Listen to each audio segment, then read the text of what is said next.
So I do not know what's going on in ATP. I just don't have the bandwidth. So, wishing them luck.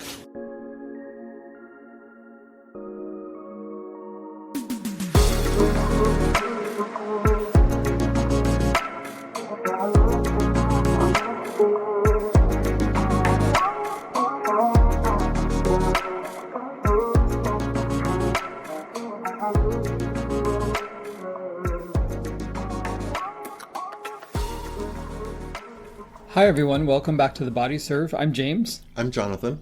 We are coming to you from London, UK, in the middle of Wimbledon. We've finished our time at the tournament and have something to kind of hold you over until we get a chance to record our first episode when we get home. We've got our interview with Courtney Nguyen, the first of 2 episodes with Courtney. Don't know when the second one will drop. I'm sure a lot of you are familiar with Courtney if you've followed tennis over the years. Do you want to give a little bit of intro to those who may not be familiar with her? Sure. Courtney was, until very recently, the senior writer at WTA Insider, a post she held since 2015. You may know her from way back in the day when she was a freelance blogger on her 40 Deuce blog. This is how we first discovered her, before Sports Illustrated. After that, she was hired by Sports Illustrated. She wrote the Beyond the Baseline blog from 2011 to 2015. She also co-founded the podcast No Challenges Remaining, or NCR, with Ben Rothenberg. This will be less of an interview and more of a conversation. Yep. We caught up with Courtney the week before Wimbledon. She was at home in California. We were at home in Toronto. Had a great conversation that stretched probably over 2.5 hours. Topics range from why she's no longer with the WTA, what happened there, what she's doing in her current quote-unquote free time. A little bit of an update on you as well, right, wrapped up in there. We talked about her time at the WTA, the kind of incursions of tech and AI into tennis. Talked about later on, and in the second part, some players she particularly enjoyed working with as an interviewer and a podcaster at the WTA, and some who presented maybe a few more challenges. Let's not give away too much at the top. Okay. Hope you all enjoy. Here's our convo with Courtney. Welcome, Courtney, to the show. This has been a long time coming. It has been. Thank you so much, gentlemen. Overdue? I don't know. I mean, it's almost like it happened when it was allowed to happen. A lovely Sunday. You are on the West Coast. We're on the East Coast. We got you up a little bit early, I guess, early afternoon. Thanks for joining us. All good, all good. I'm normally a night owl, but, you know, this afternoon is perfect. And yeah, hopefully it's not too hot and steamy up in Toronto, I hope. It's really bad, actually. It's so bad. We have unfortunate. We have completely different temperature tolerances. Well, I mean, I'm Jamaican, so that may explain some of it. But you're Scottish, I heard, actually. According to a Spotify review we recently got. Amazing. It's like 88, but feels like 104. Oh, and you're killing he me. absolutely cannot deal with humidity. So the fact that the air is off while we're recording is... Yeah, our AC is really loud, so we always have to turn it off. So anyway. So you guys are going to be steaming, absolutely steaming hot takes. Well, if you want to, you're always welcome to decompress in California. It's a very arid and easy, like 78 degrees right now. Oh my God, that's Lovely. perfect. Much more temperate. Yeah, it's really nice. The listeners want to know, Courtney, as much as you're willing to share.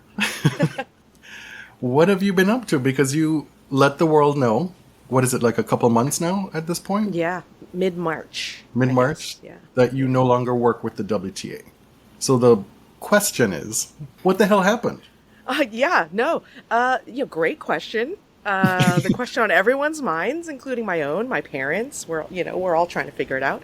It was quite sudden. Was just told that my position, which at the WTA I was a senior writer in the WTA Insider kind of editorial arm, had been eliminated. So there effectively was no need for a WTA Insider, I guess, at that point. So yeah, that was my last day of employment was when I was told. And so it's been kind of a wild 2 months. Not wild. I mean, wild would imply that I'm out like living some crazy life. I'm not. as everybody who has contacted me knows, my days are wide open these days. But yeah, I think that like for initially, obviously honestly, probably about 48 hours of kind of shock of just kind of not just of the decision itself or kind of what the impact was that, I went from being employed to being unemployed overnight. But also just, what's next? And I don't even mean from an ambitious, what am I going to do in tennis? What's the next project? What are my passions? No, these are not the things that I'm at all were on my mind. Like initially when it all happened, it was literally like, okay, so healthcare. Let me sort that out. Honestly, that was like the biggest because my country is awesome. Where these are things that you need to worry about when you are not full-time employed, about whether or not you have, adequate healthcare coverage. So that was kind of the thing that was keeping me up for a bit. But it was actually really nice. Like I posted pretty quickly after I got the news. I posted it, let everybody know. I didn't really keep it under wraps because I didn't think that it was necessary to keep it under wraps. I didn't do anything. Right. So, and told everybody, and I have to say, like, and this, I know that there's some overlap with obviously your listeners, but the outpouring of kind of support and affection and appreciation, all the kind words were really, really, really like heartfelt, and like they really hit, they helped me in that immediate aftermath, because I think that sometimes your ego obviously takes the ding, but for me in particular, I was like, gosh, it was hard for my mind not to go, wow, like, I was with Sports Illustrated and I built, this blog that was really, well appreciated in tennis, and now nobody knows that it ever existed. It just completely got blown up, and, that time's gone. And then it was like, 10 years with the tour, and felt like I built this thing that was appreciated, that I felt like I did the way that I felt was the right way to do it. And now it's just dead silent, and like what was it all for? All those existential questions that anybody would have of like, what was the point of it all? What did I do? But all of the kind words really helped, like nip that in the bud immediately. Like my mind just didn't end up spiraling at all, which I was quite shocked about. I think I only got like super hyper emotional, like talking to Kevin Fisher, who is WTA Communications, who hired me. He's the one that like plucked me out of nowhere. And talking to him, like that was the only time that I got like really emotional. But outside of that, it was really good. And then since then, I've been traveling a lot. Got to do a bunch of trips that I would never have been able to do. So popped over to London, which is ironic because I don't, I think, famously enjoy my time in England often. What do you mean? But I went over there to see some friends. It was your Twitter profile pic for how many years? It was the iron, I think she doth protest too much, maybe, now, thanks to my 1 week in London, like, my friends, my WTA friends were, coworkers were there. Jimmy came over, up from, on his way back from Miami, to say hi for a day. Reem came over, and we just vacationed for 3 days in London. So that was really nice. And then a couple of days after that, I flew to Tokyo to hang out with my family and my best friend. And so that was really lovely. Since then, it's just been a lot of family stuff and really boring stuff that whenever people are like, oh, what are you up to? I'm like hesitant to tell them because it's going to sound like I'm having a nervous breakdown. And I'm not, I promise. I'm doing a puzzle. I know. I'm like, I'm doing all the same stuff that I would normally do, but it's a lot of like, what'd you do today? Oh, I cleaned out my closets. Oh, what'd you do today? I dropped off dry cleaning. Like, I dropped off 4 bags at Goodwill. It was a good day. Like, I'm destashing, like all that. So it's been fine. And I'm like, I keep waiting for the other shoe to drop emotionally. Yeah. Right. Kind of like, have you really processed everything that's happened? You've been a huge part of the tennis ecosystem in one way or another for a long, long time. And I know you don't probably put any value on your importance in that ecosystem, but it's a void now.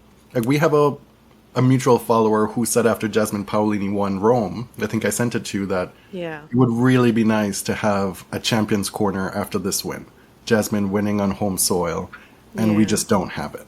We won't have it. Yeah, no, that most of the stages of grief, I don't even know if I've gone through them in order. But I mean, there was definitely anger, but not about the decision itself, not about suddenly finding yourself unemployed or the reasons that were proffered or not proffered or like whatever. Like to the extent I had anger, it wasn't really centered on that. It was centered on kind of the how of it all, I suppose. I think that like just kind of like it really, at least for me, maybe everybody else knew, but I just was like a goofball, like do, just going about my business. But, you know, looking back, were there like little signs? Sure. But was it anything that would have made me really red flag it well in advance of being told? Probably not. So that I kind of, you know, you have those feelings of, I feel like I was owed more, like I thought, you know, I was more valued, how, you know, and that sort of stuff, which was being echoed back to me by my former coworkers as well. They're like, what, you know, but at the same time, it was a really, really good reminder. And I cannot drill this down enough for people. Companies will not love you back. Your job does not love you back. It's not like that. And I'm older, you know, I'm a Gen Xer. I grew up under the rubric that companies kind of not do, but, you know, on the tail end of boomers who were employed by the same company for their entire lives. And, you know, my dad's company, that's how we got Christmas presents, was because of Christmas parties and, you know, all these sorts of things, like company picnics, like all of that. Bonuses? What are bonuses? Bonuses? What? Pensions? Crazy. Pension. Oh my God. Pensions? The P word? Oh my Lord. What a unicorn. But yeah, it's wild, right? So, but like now it's not that.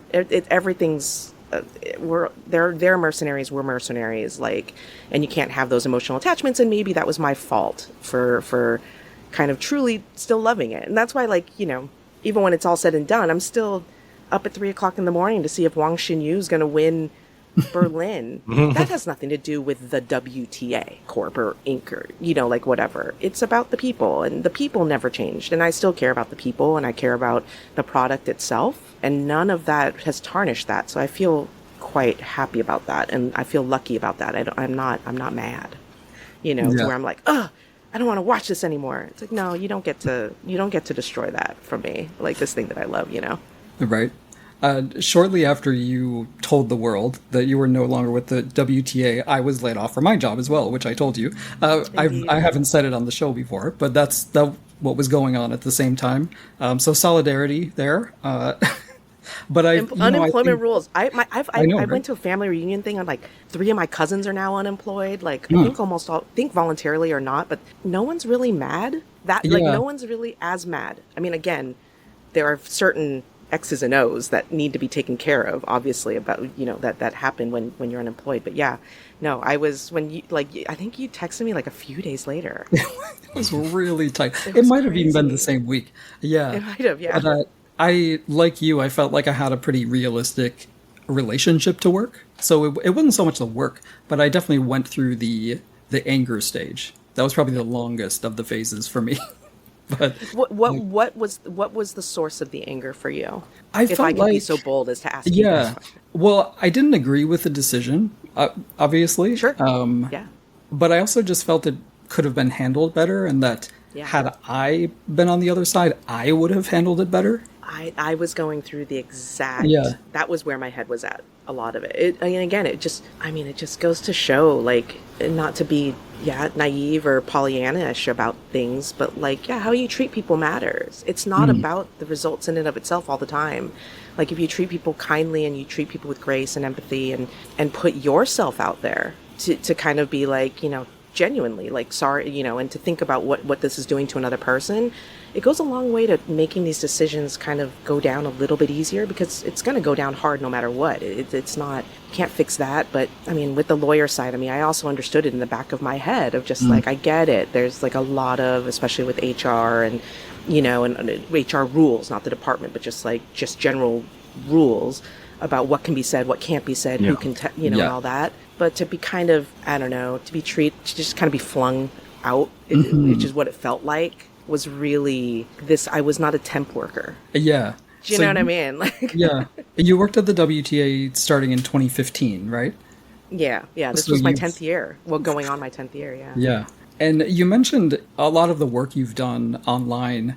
When you move on, it can disappear. Blogs can go up in smoke. One thing that will not disappear is No Challenges Remaining, right? Because you own part Indeed. of that. That's Yeah, under your sure. control. I wanted to talk a little about NCR because you and Ben co-founded this podcast that was really, in my mind, kind of the OG in this two friends talking and hanging out and talking about tennis. We've seen it in other areas, but in tennis, this is something that people have oft imitated. You could say that we were one of the podcasts that came after. Improved upon, I would say, Influenced. evolved the concept. But yes, I understand what your point is. Yeah. Quite literally, every day there's a new one sprouting up. Yeah. And you can draw the line back, almost like a direct line back to NCR, which is pretty cool. We're so sorry. I know. Right? What hath we wrought? Are we the Oppenheimers of the tennis podcast Oh world? man. And I have to say, like, I have to put it on the record, in our very first year, we kind of came after Ben, and it was around that whole, obviously, Sure. I know. the body Was issue, it the Ravanska, the Ravanska yeah. stuff, yeah. the story Yeah, he wrote for the Serena. New York Times, and we met you both very shortly after, and were terrified. We were like, I remember oh I'm like flashing back to it they now, are gonna hate us because we just started the show and then we came after them, and it was so not that. No. It was just defied expectations completely. Yeah. Summer 2015, Applebee's. Yes. And it was a lesson to me in how not to take things personally. Like, you can have disagreements with people. In this case, I'm going to use air quotes, professionally, because we were just, upstarts at that time. And it would be easy for the established party to feel like people are just punching up, taking shots to try and land something to get some notoriety. I think for us, I mean, it's easy for me to say, but we believed in what we were saying, but we also understood that would have probably ramifications, Sure. And at no stage were either of you unwelcoming or not willing to continue the conversation. Do you remember Charleston? Like 2017? Of course I remember Charleston. I was like, oh boy, here we go. Let's go, boys. But I think that at the same time, it goes both ways. I think that for you guys to speak honestly and authentically and intelligently, I have to say, everybody always thinks that I'm kidding about it, but this is the only podcast that I regularly listen to within the tennis space. And I disagree with you guys a lot, not as much as I disagree with a lot of other ones, but we're not completely lockstep on certain things. And, I would definitely hear things and be like, well, they don't know, some of the behind the scenes stuff, which over time, I've been able to kind of if you guys had questions, was able to kind of help with that. But you guys were adults about it. There are so many people who do take the shots, and then I meet them in person, or I'm in the same space as them in person. They won't say anything to me. They'll avoid me. They go from being some weird yap dog online to being super sheepish in person. That's the stuff that I'm kind of and I understand it from a human perspective. I absolutely understand how the internet works, but I respect adults. And the fact that you guys were able to, even despite all that, and I can totally understand you guys being nervous. I've been in that situation as well, where I've clapped and was like, oh, I really don't want to run into this person. You know what I mean? But when you do, it was an honest conversation, and you guys didn't back down. I have to say as well. It wasn't like you came up more oh, it was just for a laugh. Right. That I wouldn't have appreciated as much, because it's oh, so then you're taking a shot for a laugh, for a giggle, for clout. Yeah. That's. I don't really love that. But you articulated your position. You were intelligent about, smart about it. Were willing to engage in the discussion around it. It'd be goofy to take that personally. That's an honest intellectual interaction. So I felt in a lot of ways, it was just kind of kismet. In terms of that initial meeting between all of us, of just kind of well, because I remember walking away from being like, they totally know what they're talking about. Like, that's the thing. Like, I will listen to that. I will take that on board. And in many ways, as I've been far flung around the globe, and I still listen to like body serve, like tournaments and whatever, going in on planes a lot of the times. Like, I've said it before, like, you guys operate as my conscience of teaching me, informing me, like, you know, like, man, I am a boomer. Like, I think about things sometimes a little bit, you know, like, I'm learning. Yeah. We've talked about this a lot. I'm learning a lot. I'm embracing, I'm wanting to learn and be better and to think about complex issues in a more nuanced way. And I know that, like, sometimes being within the sphere, being behind the scenes, being behind the curtains, that's also its own echo chamber. So being able to hear it from the outside, from you guys, of like how it's perceived, and your fans as well, like, you know, it's been incredibly valuable to me, like, just like on every level. So you were talking about us as being on the outside. And part of that necessarily is that we don't have access to what's going on behind the scenes. And there have been so many times, I can't tell you how many times there have been where something has happened and we feel like we're expected to talk about it, but we just know there's more. We know there's more. There were times when we felt cute about hitting you up for inside info and what maybe you could or couldn't say. I always welcomed you to do. I told you guys can ask. I can always say no. Sure. But we're thinking about it, but then also seeing how people are reacting to it in, you know, tennis Twitter or later on Blue Sky, what have you. What were some of the things from working on the inside, having that insider knowledge, that just drove you crazy? Some of the big things that the WTA had to deal with, where you saw all of the place that people were just getting it wrong. You couldn't say anything and it was just killing you. That's a great question. I mean, one thing that over time I very much became completely agnostic on, to the point where I was just like, this is just annoying to take up space and air, is court scheduling. That's something that whenever the order of play drops, especially at majors, and how dare they place this player there, and all these sorts of things. Like, I think even for me being on the inside, because I've never been in the room while they're making like the schedule, I've always wanted to. Like, I always wanted to like ask the supervisors, like, can I just sit in? Just like, I just want to hear I just want to see how the sausage is made. I won't report like what's happening, but for my own background. I should have done that, never did. But yeah, like, scheduling was always a big one. And so I would always see like Twitter, like, you know, blow up about, perceiving things as slights, you know, where you're just like, like, that's not what that is, you know. And I think that over time people have become a lot more sophisticated with it, understanding TV windows, understanding the power of broadcasters.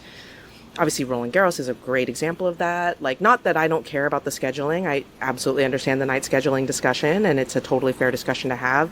That it's placed at the feet of the women is weird to me. Like, you need to go back to the broadcast deals that were signed and the contracts that were made, and at that table, no one thought that this was a bad idea. Like, that's where the discussion is, right? So, you know, that sort of stuff would really annoy me. I think the other thing that would start to annoy me even more so, obviously now that, especially, you know, with the explosion of kind of aggregator accounts and things like that, where, and also just the sloppiness of a lot of, not tennis journalism, because I consider tennis journalism, or at least in my own mind, as the beat writers, as the people who, for the most part, they're not infallible, but they know what's going on, right? But it's a lot of the churn, the tennis stuff that is at the top of the Google stuff that isn't actually stories. It would really, really annoy me that, like, everybody thought that when players or anybody spoke, but particularly players, that their hands were on Bibles and they promised to tell the truth. Like, if a player said something, well, the player said it, so it must be true. It's like, no, that's not what. And that would bug me from fans taking that straight up, but then also journalists. Player said it, so we write article. But no, journalism is player said it, investigate the premise of what the player is saying. That's a more interesting article, right? But to your point, Jonathan, about how everybody's reacting in real time and how the pressure, especially as a creator or as a journalist, is to react in real time and to produce content in real time. No one's stopping to do the actual, like, synthesizing of everything. And that at its core was kind of the thing that would, like, really bother me. And also just getting players wrong. Like, certain players, example, you're just like, why do you... I mean, look, okay. There's just a lot of papering over... Well, okay. I say this as the caveat of I always would put it in the forefront of my mind. Fans are allowed to fan. Okay. Fans should be allowed to enjoy the sport and the product in whatever way they want, so long as it's not like, obviously there's red lines of like abuse and things like that, of, bettors yelling at players, telling them to off themselves, et cetera, et cetera. But for the most part, whatever. And we all come up with our own mythologies in our minds, our little fanfic, of what is happening on the tour. But I think it bothers me more not when players who I know, like in my interactions with them, I found to be difficult sometimes, not always easy, but fans just love them and lionize them, and I don't have a problem with that. Like, that's great. I'm not here to tear down players. What would bother me is like players who have done nothing to deserve to be retconned into villains, retconned into, catty bitches and this and that. That would really bother me, because I did know these people. I mean, thinking historically, like I'm trying to think of like a non-active player. A lot of the ones that are like top mind, I mean, Coco's like an easy one, of somebody that there's a lot of layers going on there as to why she gets the stick that she gets. Racial layers. It's just like she beat your faves. You just think she's overhyped. She's an American, so she gets a lot of money. So all that sort of stuff. Yeah. But it's sad to say that it's almost like it's expected. Right. Like I almost expect for people to react that way because I just know how people are. But I honestly would have to pull up the rankings. But what do you think? Do you want to think about it while we move on to something else? Yeah. Let's come back to it. Come back to it. Because I do want to take it on. I just don't want to I don't want to give like a simple answer. Tying into the previous question, were there things that the WTA got flack for that you didn't agree with? Oh, all the time. That was just air. It just felt like feel free to segue into talking about the ATP and how they've mistreated. I think that a few things. I think that, from a very kind of, it's not that big of a deal, but it did bother me a lot, was just like how much flack like the WTA got for its like, its Rising Stars thing, the Rising Stars Invitational, like, which was, a small thing, but it was weird. Like people just wanted to rip on it, and people just, what is this? And it ended up like producing, like Naomi won it, like, Caroline played in it, Ons played in it, like Zhu Lin, Monica Puig, like Shelby Rod, like all these people. And it ended up being like a great event. And I felt like had that not gotten as much stick as it got from a PR perspective or from just a fan perspective, it could have been a thing that would have continued. I think that people kind of, it was kind of like finding its legs. I think that a lot of the stuff around like Cancun and the finals there, and, and also just like a lot of stuff that was happening during COVID, just in general, like why are the finals in Cancun? Why can't they just always be at Prague? Like, why aren't we always going to Prague? And like, I get it, guys. Like, yeah, that would be great. But there are business reasons why, and there's dates. It's like not Madison Square Garden. Like every time people talk about Madison Square Garden, I'm like, do you think Madison Square Garden just, I don't know, in October just has 10 days where there's no event happening there. And it's cheap. And too, right? and it's cheap, and we can just like go in and, like whatever, like Fort Worth is, like Fort Worth I thought was a great finals, honestly, if it had been given time. It was a great venue. Once that MSG contract lapsed, that was it. You were never getting it back. No. Because the thing is, though, like, if even like thinking back on it, right? Like, think back at, it just, MSG, like all those sorts of things. And then like in the fall, one of the things that one of my pet peeves was always when people would get mad about like, oh, tour going to Asia, WTA Asia, like blah, blah, blah, blah, nobody cares. Well, first of all, they care a lot. I think that like, I'm lucky enough to have been on the ground there and seeing it grow year on year on year, tennis particularly in China. But also I would always be like, guys, it would always be, oh, Europe needs an indoor, we should have indoor fall, we miss indoor, the indoor events in the fall in Europe. And I was like, guys, if Europe cared about women's tennis and wanted to invest in women's tennis, it would have done it, and I'm pretty sure the tour would have taken it in a heartbeat. Like there's a lot of times where it's like, yeah, that sounds great, but why why is the stuff being shifted? Like, go ask why don't big name sponsors want to sponsor the Women's Tennis Association, the most profitable and highest paying, most successful women's league in the world? Like, why do they want to, there's just a lot, but those are not very fun questions to ask, and they're not very fun questions to opine about. It's a lot of kind of like, oh, it's just easier to just whack Steve, for X, Y, and Z. And it's like, Steve, that's not even Steve's department, guys. Like, right. And I mean, we like sure that. did, to be fair. No, I mean, Steve I'm not saying that it's not fair. A lot of it's totally Yeah. fair. A lot of it's totally fair, where I could sit there and be like, oh, that sucks, but I can see why. But some of those, like, kind of deep, back, and again, I put that at the feet of tennis journalism. Like, that's for the, like, I would say it to people all the time, like, you can email, you can ask, you can hound, you can develop sources to be able to report on the business side of the sport better, because I think that's a big aspect of it that we kind of don't have much to the, I'm sure, happiness of the federations.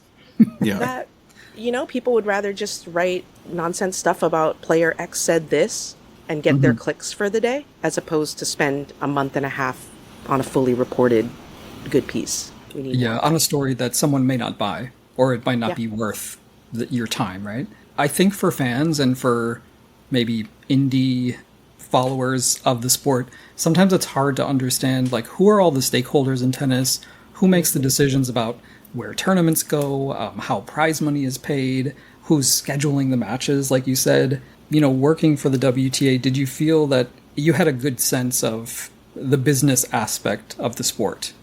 And I guess what's not cutting through to kind of the rest of it? But then also there's the WTA that people want to blame the WTA for things, but then there's WTA Ventures. There are all these other areas that sprouted that were still vague to me. Like, you'd be explaining stuff, and 2 days later I'm like, I worked there, and it was all unclear to me. And it wasn't because it was intentionally unclear, but it's because it really is a tangled, ever-evolving, constantly breaking and rebuilding kind of machine, right? So, like, one year, one entity was overseeing X, and then the next year you email that contact, hey, like, blah, blah, and, like, they're like, oh, no, we don't do that anymore. Like, that's another, and, like, yeah, nobody told us that this broadcast contract was brought over to this one, or, and that was one of the things that for me was really important. Like, I think that if I had, for example, just had to, like, do my job at a desk, if that was my remit initially, I don't think I would have known as much. So much of what I came to learn about the business side, and I still don't really understand it, I'm not gonna lie. Like, it's like too much. Like, I would have needed to, like, really spend time, like, really asking people. And I just was like, we were all so busy that it was almost like, ugh, like, I'm having a beer with you, I could ask you all these questions, but honestly, how are your kids? Like, Right. So it was kind of that. But almost everything that I know about the business of tennis, or generally, not just WTA, but generally, was from being on site and just picking it up Right. on the fly. And had I not been on the ground as often as I was, I don't think that I would. And I see that a lot, like, again, because, being on site is how you catch up with all these things. And I've said this to people before, like, and you guys have mentioned it on the pod, obviously the budgets for on-site coverage have shrunk drastically from what it was 20 years ago. And so I do worry, because even the journalists that are able to come on site, there's so much to do that they almost kind of have to catch up when they use their on-site time. They have to use it to, like, catch up on work, like, to churn stories out to make the trip profitable. But that's not always how you learn the stuff. Like, we read these old, like, Misha books and stuff, or, like, where journalists are going to dinner with agents, right? Like, that sort of stuff. And that's how you learn everything, honestly. Like, if you want to know everything about how the sport works, go talk to an agent. Like, they will talk so much smack. But they have a lot of opinions about other players. A lot of them are wrong. You're like, oh, wow, that's a bit rude. But you learn a lot about the business and the mentality of a lot of the people who make the decisions that are consequential in the sport. I've heard you say a lot so far that there's been a failure of tennis journalism in being able to assess access, expose a lot of these issues, get to the heart of the matter. I feel like the creep, I mean, it's not even my feeling, it's a fact. The creep of AI, it's had such a detrimental effect on journalism in every way, shape, or form. Right? You talk about the aggregators. How much of that you felt contributed to you losing your job? One. And then also, is it something that can be reversed, specifically for tennis? Because there's a lot of nostalgia. Yeah. When we do our research history episodes, we used to be able to go into the SI vault and read all these wonderful stories where you get all the color, all the stuff that you just know you're not getting today because that just doesn't happen on site anymore. Like you have to have a lot of money behind you to be able to do that for weeks on end to get that story. I mean, with my situation specifically, I don't know that AI had anything to do with it, because it's not like I'm seeing AI replace what I did on the web. It was funny though, during Roland Garros, I was like, I hadn't gone to the WTA website in a while, just because it also just looked all different. Like they had launched it after, and I was like, oh, what is this? So I just hadn't gone to it for a bit. And then I did go to it, and it was the day that Iga beat Emma, and I clicked on the match report, and let me just say, the content of the actual reports, still human generated for all I know, and by human generated by very, very good people. So shout outs to my old colleagues. That's human hands on keyboard, 100%. But off to the side of the match reports now, there is an AI summary. Yes. On the right hand side. I was like, and I had seen this in like not being trialed on our website, but I saw it as a feature that was potentially operable before I left, and it got the score of the match wrong.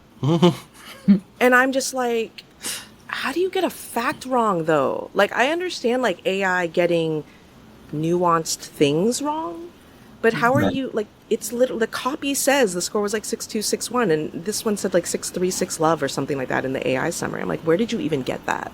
So look, the AI creep within tennis has been slowly happening. We saw it, 2 years ago, when it was either Wimbledon or US Open started using IBM AI, like, to generate match reports. I think it was a spectacular failure on both counts. I don't think that it was particularly a good showcase for the technology.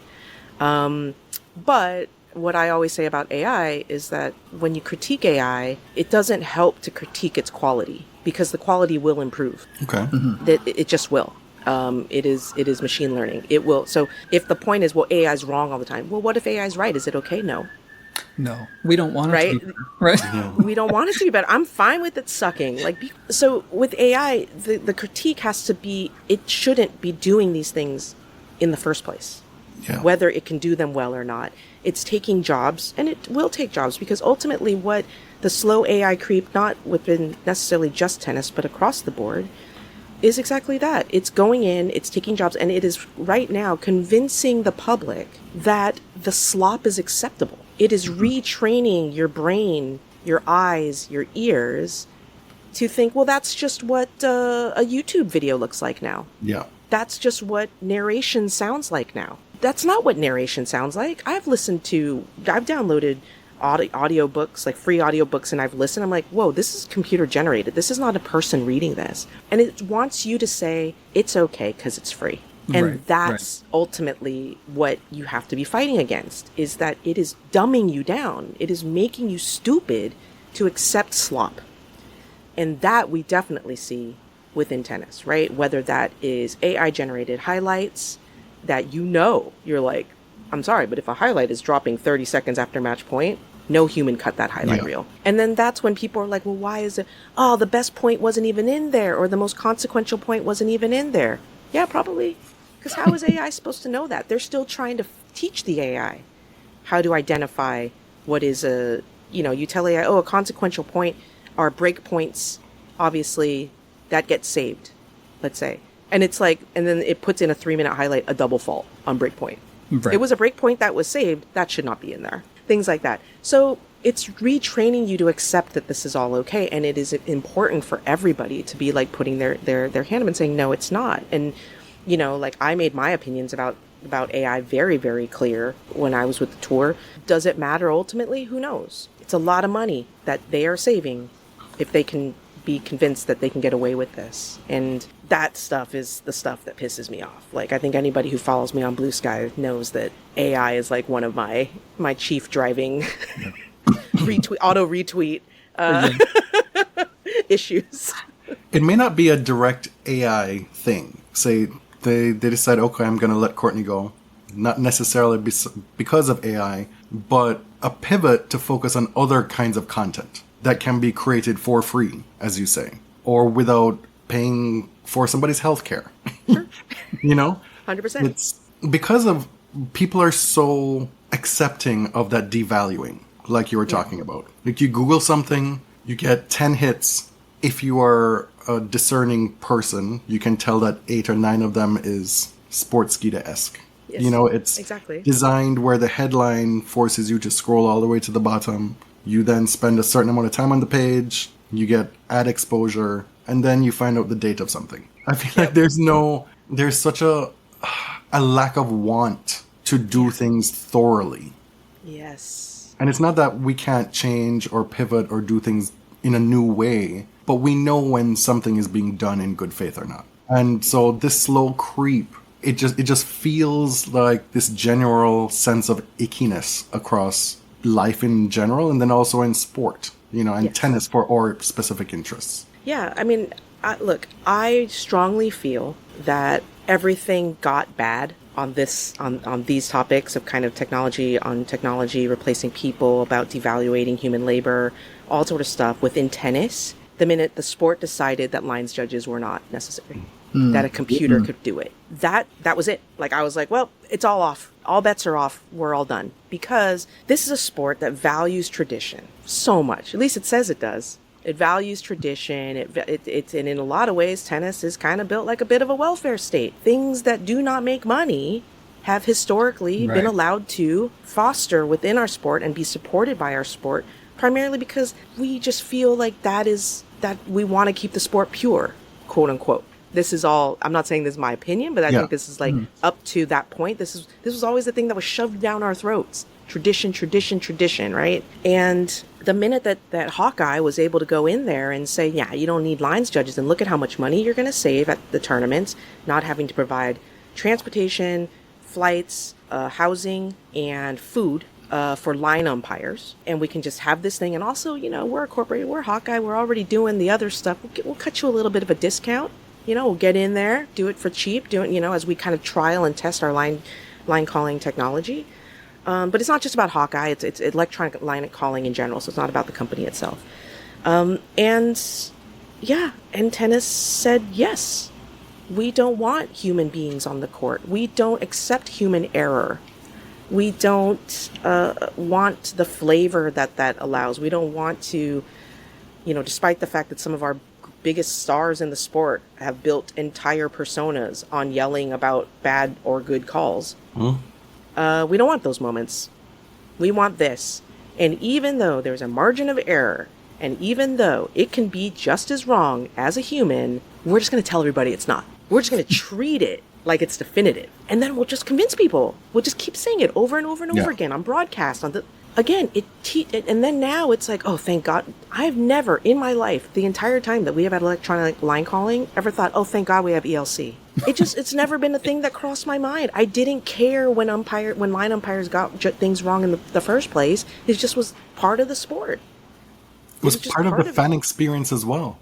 You get to use your reviews. Say you want to rework that whole review system. Give them one more whatever, one fewer. Sure.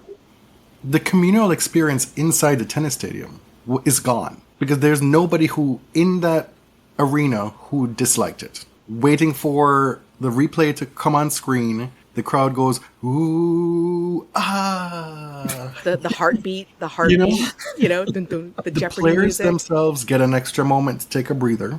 It's built into the game. It can be used tactically for that reason. Yeah. It's part of the sport. But then you dress it up as something else as to why we need to get rid of it. It's the inauthenticity of it. You're lying. So many people go on air, commentators or what have you, and say, oh, this is great for the sport. Yeah. It is infallible. Everybody wants it. All the players. Ostapenko doesn't want it. So many players don't want it. We see calls being made by this ELC, and I'm aging. I started wearing glasses this year, but even I can tell that's bullshit. Yeah. You know? Yep. And you're so right in terms of like, yeah, it takes this extra piece of drama out of the match, right? That little extra thing that puts you on the edge of your seat, and then you're watching on a big point, and you hear the out call, and your eyes don't agree, and you're like, what? No, like, and that emotional response, and then blah blah blah, and you show the review's right or wrong, but it just adds to it. Now it's just, I don't know, it's very antiseptic, and we've decided that that's okay, and I don't get that. Like, I love mess. Genuinely. Right. I am a Gen X kid. Like, the punk music I grew up loving was played by people who never knew how to play guitar. People who couldn't sing, couldn't hold a note, but the emotion, the spirit was there behind it, right? That spirit of rebellion. They had something to say, they had to say it. And you could have added an umpire challenge. Baseball has it. Yeah. Like you run out of your three, but the moment is so egregious, or you've assessed as an umpire that I don't want that smoke. It's best to just, 100%. And there are 2 umpire challenges. Because, so, like, I just think that, like, once that happened, then fast forward, 5-10 years from ELC being introduced, and we're talking about effectively eliminating doubles. We don't want mixed doubles anymore. Right. We don't need doubles. And no matter what y'all argue, it's the same argument to eliminate doubles as it is to institute ELC. And you don't have a leg to stand on. You have to have principles. You can't pick and choose your battles. Like, like either humans matter or they don't. And it's the same sort of thing. Like, even when you're talking about pivoting to content, obviously social media and all these platforms have convinced us that it's okay to just, we just scroll. We get all of our information scrolling. And that means that clout chasing for likes and view times on TikTok, on Insta, is where it's at and where companies make money, which means they pivot all their content towards that. That pivot, which occurred thanks to Facebook specifically back in 2011, 12, 13, the pivot to video era, destroyed journalism, destroyed newspapers, destroyed exactly what you're talking about, which is taking your time to do something thoroughly. Now it's just pivot to video. Now it's pivot to podcast. All of a sudden, people finally... Yeah, exactly. They have to be filmed. They're not podcasts because it's video. Because ultimately, YouTube, video views, Instagram, TikTok, that will get you money. That's fine. And I do think that people are doing a really good job. There are people who are doing a really good job taking that necessary packaging and throwing as much substance as possible into it so that people are not just eating shit, but at the same time, it doesn't cut against and doesn't mitigate the general impact that people just can't sit and read a 700-word article anymore. People don't want to watch a video that lasts more than 2 minutes. People don't want to watch a video essay that lasts more than 8 minutes. Like, it's completely broken our brains in how we ingest information, and now that information is packaged continually to support that model. And we're all getting dumber. Meanwhile, the sport still requires a lot of your attention. If you're going to follow tennis and watch matches, you need to have a 3-hour window. And Except if the men are manspreading, then you need a 5-6 hour window. Yep. It's the irony of it. Eliminate everything, but no, we need 5 hours of tennis. I know that it's hard to say that after what Carlos and Yannick did, because that was truly incredible, even for me as a 5-set hater and a long tennis match hater. It was dope. But I also only watched the last 3 sets. That's when I woke up. I woke up middle of the 3rd set. Yeah, I was like, because it doesn't matter. I will start watching when the stakes are are high, which is once somebody is a set from winning, then or 2 sets from winning or whatever. But yeah, it's weird. I think that tennis wants to be everything, and isn't willing to just like lock down on one thing. So it's like, we want to be a 6-hour sport, but we also want really big broadcast deals. And we want to be able to tell people when matches start, because we know that that's how to market them. And we want to be able to say who's playing well ahead of the time so that people generate, just like in other sports. Like, you should, Coco Gauff and Emma Raducanu are playing on this date at this time, buy a ticket here. And yet, but we want all these things. You can't have all these things. You got to choose. And I just, when all the world is asking for shorter sports, smaller packages, that is what's valuable. I don't know why we keep bloating everything. It's crazy. What are some of the changes recently that you feel like, oh, that's actually a big hit? That's really good. Ooh, boy, maybe I'm just in a really bad headspace. Ask me later. Look, I'm not a big fan of the 2-week Masters. I think they're pretty rough. I think they're rough on everyone. I think they're really rough on staff, but they're making a crap ton of money. So I don't know. I mean, I did like. I mean, I don't know if this is controversial. I did like that the new rule. It's not new anymore, but at the time, the withdrawal rule at slams. Oh, yeah. Like about like the prize money and things like that. I thought that was like really, I thought that was like pretty smart. I was like, oh, this seems like it was actually like thought all the way through, which was good. I do not like the Grand Slam wild card into ATP and WTA finals. I genuinely dislike it. Very anti that. See, now I'm just airing grievances. Maybe I'm more of a negative Nelly than you guys are. You're like, oh, nope, didn't like that one. Oh, nope, don't like that. Don't like that. Don't like the longer calendar. Not a huge fan of United Cup. Damn. Oh, you know what? Last year, and I know that it wasn't a change because it's not going to happen again, but it happened just kind of by happenstance because of the change in venue for the women. But I did like that, like having Billie Jean King Cup and Davis Cup kind of at the same venue. I really wish that they would like figure out how to do that. Like, I think that was a really, even though it still felt a little bit weird because it felt like the women were the amuse-bouche. Like, it was like they played it like a smaller. And it was all because of the original site couldn't actually end up coming through, so they had to change it to Sabia. I think they want more exhibitions with men and women together, which is what, for me, this US Open mixed doubles stuff is. It's a glorified exhibition. And when you get, say, Federer and Bencic playing together, or even that guy and Kerber, it creates a different level of interest to the sport that I get why people want to do it.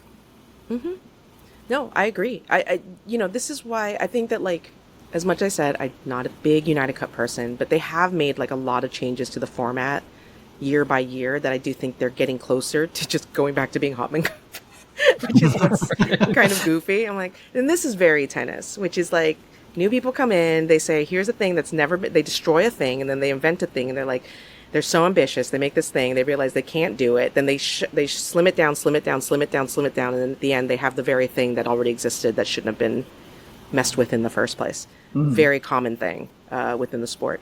Yeah, like it does matter. I do think, I was saying this on I have these like Google Meet calls every week, like with like Discord people about tennis, where we would just kind of chat about stuff. Anybody's invited, just join my Discord for the announcements, but it's fun. But it's just basically like a big conference call with fans and stuff. But we were talking about this a little bit, about how I wish that this sport would stop being so allergic to the word exhibition. It's not a bad word, and tennis will go out of its way to label anything other than an exhibition. Why? There's nothing wrong with an exhibition. If anything, like, you're telling me, like, yeah, like, this is going to be a fun, good time. Like, maybe sometimes I don't want to see, but like 12 kings, I don't know, whatever that was. UTS, UTR, 6 kings, Laver Nadal Cup. Alcaraz on Netflix. Yes, that was an exhibition. It didn't mean anything. Exhibition. It doesn't mean anything, and that's fine, because the thing is, and that's the point, and this is something that I feel like, when we talk about pet peeves generally, like, I'm kind of bummed about how, like, I think that generally speaking, like, tennis education has taken a dip, along with general education, obviously. But the only thing that differentiates the ATP and the WTA from tours, from any other tennis competition at the pro level, obviously not counting ITFs and challengers and things like that, is that we give points. That is the only thing that the tours have that no one else has, because everybody has money, and a lot of times they're giving away way more money than we are, right? So that is the only thing that ATP and WTA have as the thing that they have to protect at all times, because that is history, that is rankings, that is all of that stuff is in the points. So when people used to call something an exhibition, it became very clear you were signaling to people and people understood it was not a tour event. It's just a money thing. But it's like, you're going to show up, you're going to have a good time, musical play, players will put on skirts and jump around, like whatever. And it's great. Get a chance to see your favorite players.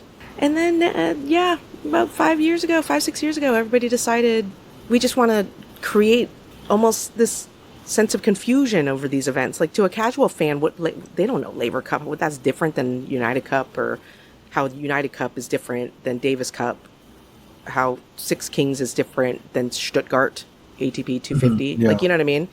And you just like muddy the waters, like, intentionally, in a way.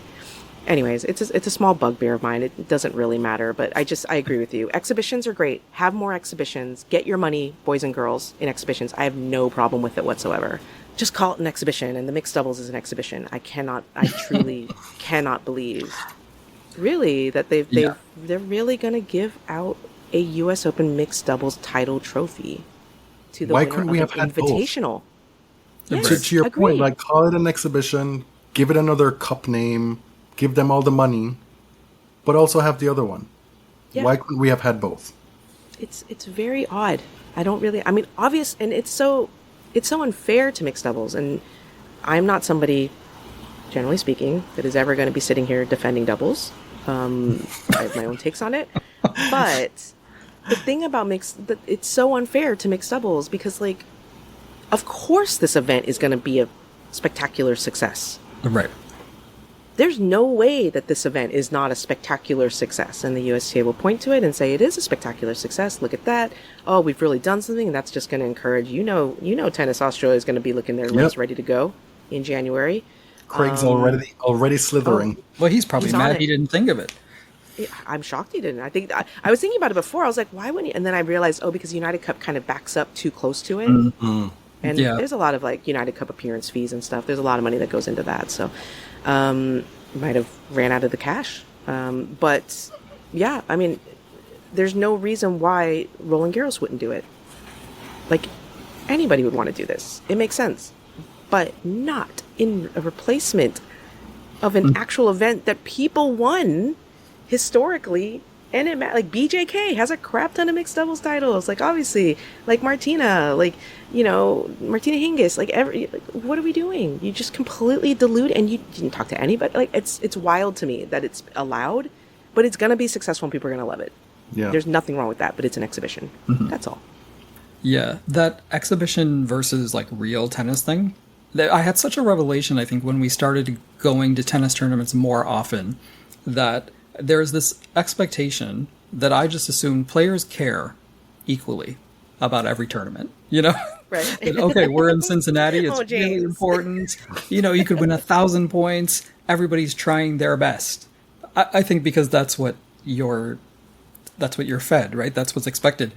A lot of players don't care, or they're tired that week, or they do not feel like doing this, but they might really, really care about some obscure exhibition because they made $1 million, right? Yes. I think it's like that illusion of purity about the sport. And I was thinking about it when we were talking about fairness. If we only had electronic line calling, we'd reach this pinnacle of fairness.